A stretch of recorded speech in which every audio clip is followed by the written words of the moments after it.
He's in the back.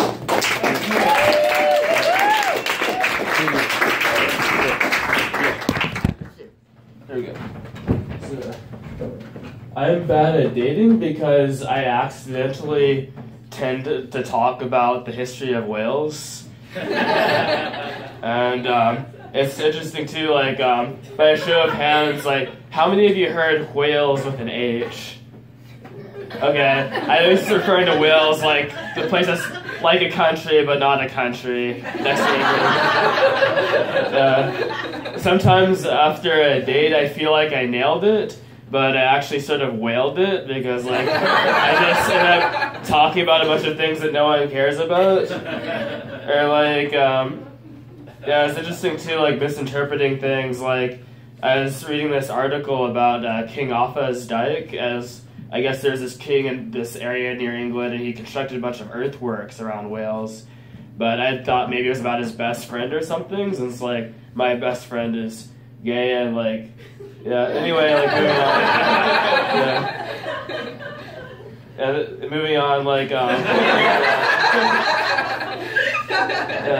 So I'm on the autism spectrum, and it's interesting since like it makes it really hard to interpret things. Like everyone who's not on the autism spectrum, you sort of like have a map in your mind, and you know like where you are in the map, and you know where you're going on the map, or you might know where the other person is going. So like about 2 years ago, I was showing some tourists around Seattle that my friends had introduced me to, and one of them, like we were watching the lights of Seattle from Cary Park, and like she put her hand on my cheek and turned my head towards her, and like I had no idea what was happening, and I just laughed and like turned away. I had no idea. And then of course you might be wondering like when I realized what had been happening, and I guess it wasn't that long. It was just about like 5 months later.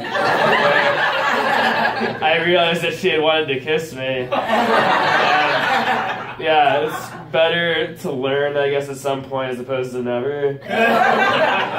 Yeah.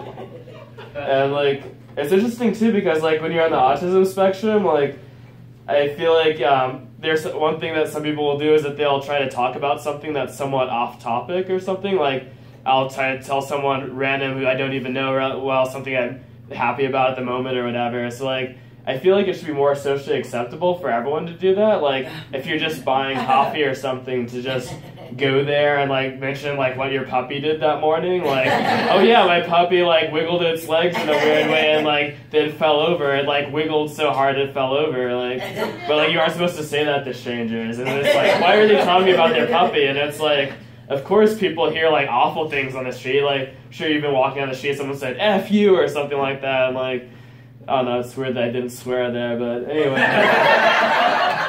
I feel like it should be completely acceptable to just say like random nice things to strangers about whatever kitten you met recently. So I guess I'm going to be under 3 minutes, looks like. Actually, wait, no, one thing I'll try to do at the end. Okay, alright, so it's, I guess one last thing, like it's interesting, like people are afraid of the unknown, and that's essentially everything, since everyone's knowledge is narrow. However, I love the unknown, and I spend hours reading about things no one cares about, which causes me to be unknown, essentially. It causes me to be undateable, but it's interesting that we live in a patriarchal society where women have to be afraid of so many things, and yeah, I will end it there. Yeah.